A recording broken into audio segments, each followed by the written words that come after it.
Heidi by Johanna Spyri. Chapter 1. Up the Mountain. The pretty little Swiss town of Mainfield lies at the foot of a mountain range whose grim, rugged peaks tower high above the valley below. Behind the town, a footpath winds gently up to the heights.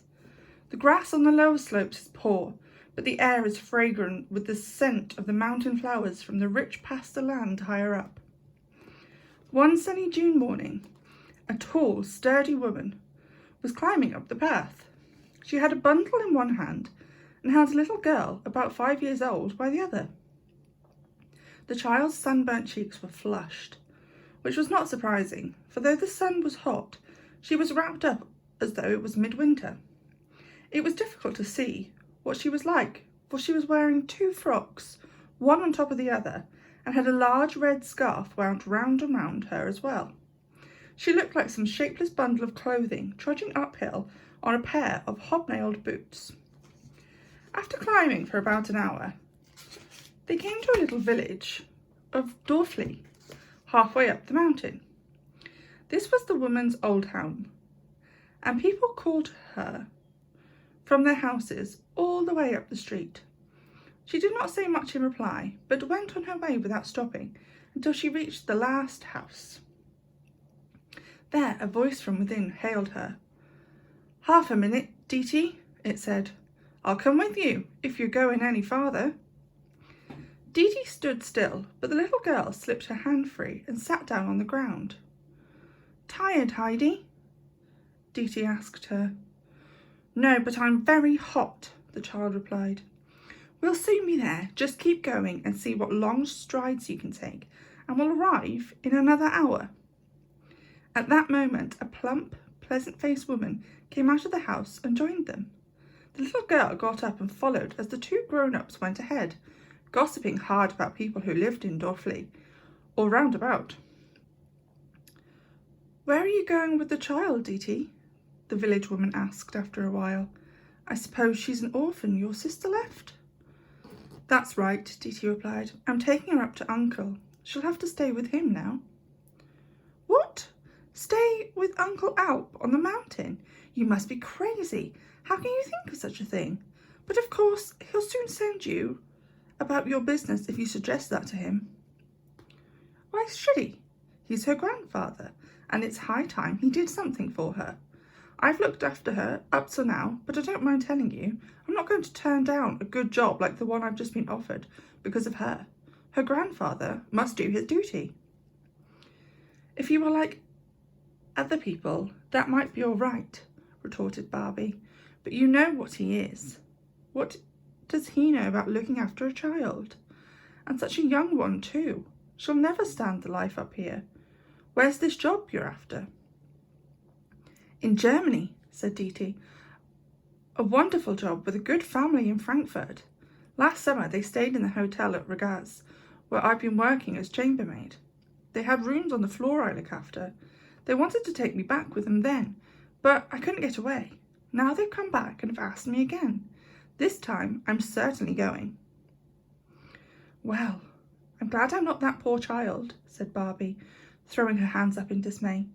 "Nobody really knows what's the matter with that old man, but he won't have anything to do with anybody, and he hasn't set foot in a church for years. When he does come down from the mountain with his big stick in his hand, and that doesn't happen often, everybody scuttles out of his way.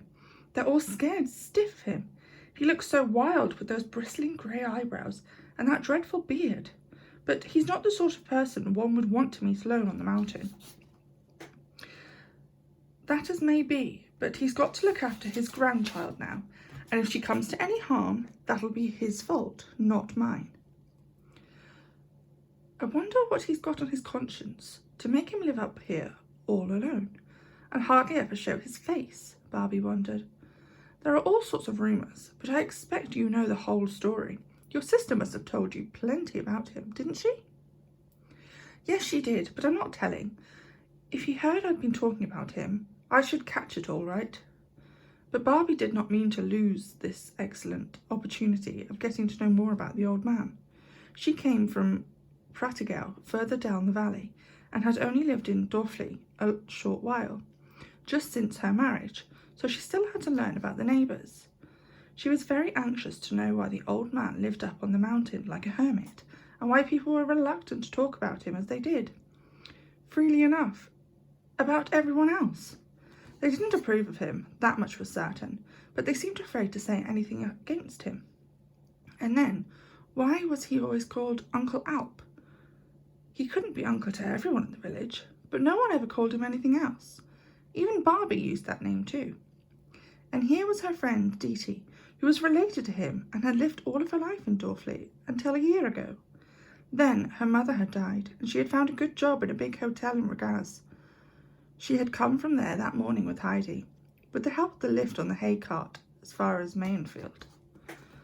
Now Barbie took her arm and said coaxingly, "You could at least tell me how much of what they say is true, and how much only gossip. Come on now, do explain why he's so against everyone, and why is everyone afraid of him? Has he always been like that?" "That I can't say for certain. I am only 26, and he must be 70 or more, so I never knew him in his young days. All the same, if I could be sure that you wouldn't pass it on to everyone else in Prattigau, I could tell you plenty about him. He and my mother both came from Domleschg." "Go on, Detty. What do you take me for?" protested Barbie, half offended. "We aren't such gossips as all that in Prattigau, and anyway, I'm quite capable of holding my tongue when I want to. Do tell me. I promise not to pass it on." "All right then, but mind you keep your word." Diti glanced around to make sure that Heidi was not within earshot, but she was nowhere to be seen. She must have stopped following them some way back, and they had been too busy talking to notice. Diti stood still and looked in all directions. The path twisted and zigzagged down the mountainside, but she could see down it almost as far as Dorfleet, and there was nobody in sight anywhere along it. "Ah, there she is," cried Barbie suddenly. "Can't you see her?" She pointed to a little figure far below. "Look, she's climbing up the slopes with Peter and his goats. I wonder why he's taking them up so late today. Well, he'll keep an eye on her all right, and you can get on with your story." "Peter needn't bother himself," said Diti. "She can look after herself, though she's only 5. She's got all of her wits about her. She knows how to make the best of things too, which is just as well, seeing that the old man's got nothing now but his hut and 2 goats." "I suppose he was better off once?" asked Barbie. "I should think he was. Why, he had one of the best farms in Domleschg. He was the eldest son, with 1 brother, a quiet, respectable fellow. But old uncle wanted nothing but to gape the gentry, and travel about all over the place. He got into bad company and drank and gambled away the whole property. His poor parents died, literally died of shame and grief when they heard of it. His brother was ruined too, of course. He took himself off, dear knows where, and nobody ever heard of him again. Uncle disappeared too. He had nothing left but a bad name. No one knew where he'd gone to, but after a while it came out that he had joined the army and was in Naples. Then no more was heard from him for 12 or 15 years. Detty was enjoying herself. "Go on," Barbie cried breathlessly. "Well, one day he suddenly reappeared in Domleschg with a young son and wanted some of his relations to look after the boy. But he found all doors closed against him. Nobody wanted to have anything to do with him." "Phew," came in a whistle from Barbie. "He was so angry that he vowed he would never set foot in the place again. So he came to Dorfleet and settled down here with the boy, who was called Tobias. People thought he must have met and married his wife down in the south. Apparently she died soon afterwards, though nothing is known for certain. He had saved a little money, enough to apprentice his boy to a carpenter. Tobias was a good sort, and everyone in the village liked him, but no one trusted the old man. It was said that he deserted from the army at Naples, so as to avoid some trouble about killing a man. Not in battle, you understand, but in a brawl. All the same, we accepted him as a member of the family. His grandmother and my mother's grandmother were sisters, so we called him Uncle. And as we were related to almost everyone in Dorfleet, one way or another, the whole village soon called him Uncle too. Then, when he went to live right up there on the mountains it became Uncle Alp. And what happened to Tobias? Barbie asked eagerly. Give me a chance, I was just coming to that, Dee snapped at her. Tobias was apprenticed to a carpenter in Mells, but as soon as he learned his trade, he came home to Dorfley and married my sister Adelaide. They had always been fond of each other. They settled down very happily together as man and wife, but that didn't last long. Only 2 years later, he was killed by a falling beam while he was helping to build a house.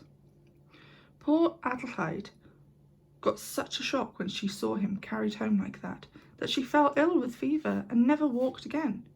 She had not been very strong before and used to have her queer turns when it was hard to tell whether she was asleep or awake. She only survived him by a few weeks. That set tongues wagging, of course.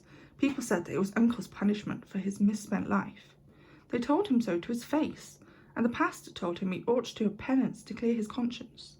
That made him more angry than ever, and morose too. He wouldn't speak to anyone after the pastor's visit, and his neighbours began to keep out of his way.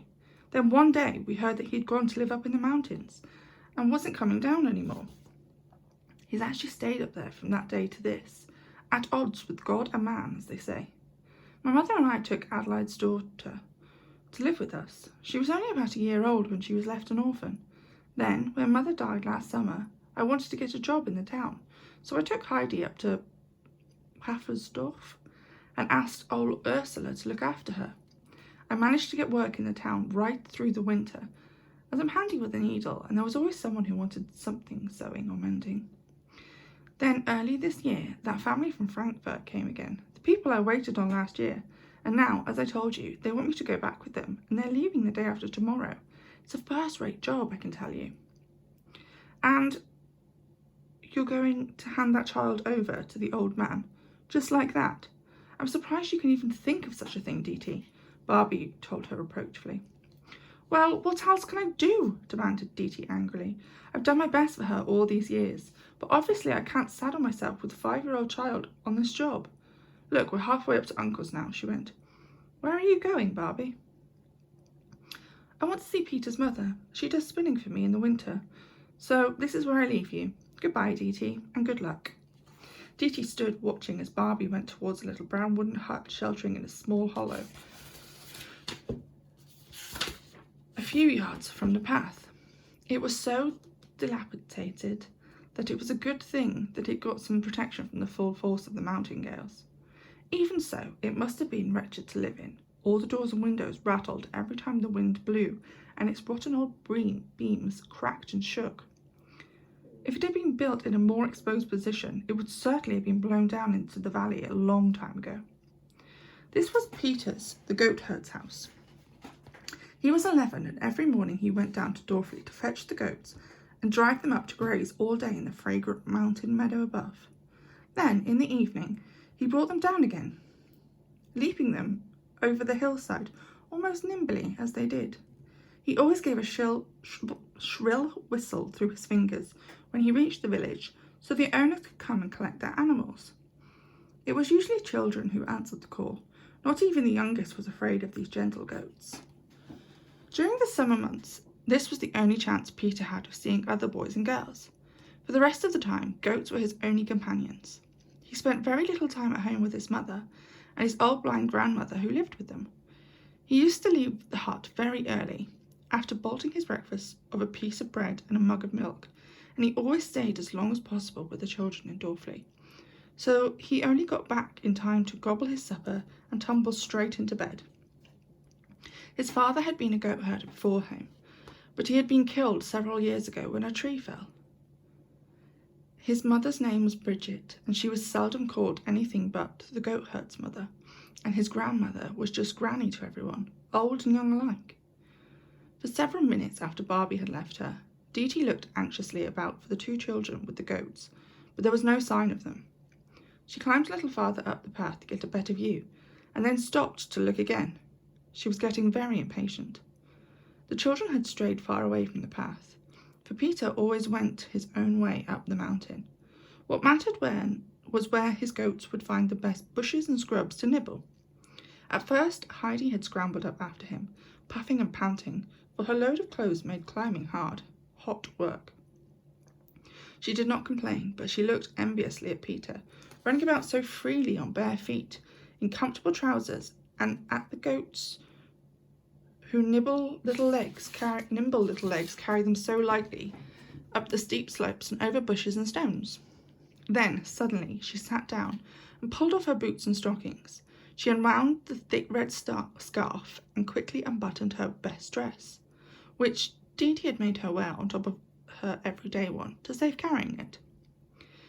She took off both dresses and stood there in nothing but a little petticoat, waving her bare arms in the air with delight. Then she laid all of her clothes together in a neat pile and danced off to catch up with Peter and the goats. She had not noticed what she was doing, and when he had not noticed what she was doing, and when he caught sight of her running towards him like that, he smiled broadly. He looked back and saw the pile of clothing she'd left on the grass, and grinned from ear to ear, but he said nothing. Heidi felt much happier and free as air, and began to chatter away, asking him a string of questions. He had to tell her how many goats he had, where he was taking them, and what he was going to do when he got there. Presently he reached the hut and came within Diti's view. As soon as she spotted them, she cried out shrilly, "What on earth have you been doing, Heidi? What a sight you look! What have you done with your frocks and the scarf? And those good new boots I bought you to come up here in? And the stockings I knitted for you? Where have you left them all?" Heidi calmly pointed to the place where she'd undressed. "There they are," she said. Her aunt could see something lying there, with a red spot on top, which was the scarf. "Oh, you naughty little thing," she cried crossly. "What on earth made you take all of your clothes off like that? What's the meaning of it?" "I didn't need them," replied Heidi, as if it were quite sufficient explanation. "You stupid child, haven't you any sense at all?" scolded Diti. "And who do you think is going to go down and fetch them for you now? It would take me a good half hour. Peter, you run back and get them for me, and be quick about it. Don't stand there gaping, as you are rooted to the ground." "I'm late as it is," said Peter. He made no attempt to move, but stood with his hands in his pockets, as he had done all the time Diti had been shouting at Heidi. "Well, you won't get very far, and if you just stand there staring," said Diti. "Look, there's something for you." She made her tone more persuasive and held out a bright new coin. The sight of this stirred him to action, and he dashed off with giant strides down the steep slope. He snatched up the pile of clothes and was back with them in no time. Diti had to admit that he had earned his reward. He tucked the coin away, deep down in his pocket, with a very broad grin, for such riches did not often come his way. "Now, you carry the things up to Uncle's for me. You're going that way, I know." And Diti began to climb the steep path behind the goat herd's hut. Peter was quite willing and followed on her heels, holding the bundle under his left arm and swinging the stick he used for the goats in his right hand. It took nearly an hour to reach the high pasture where Uncle Alp's hut stood on a little plateau.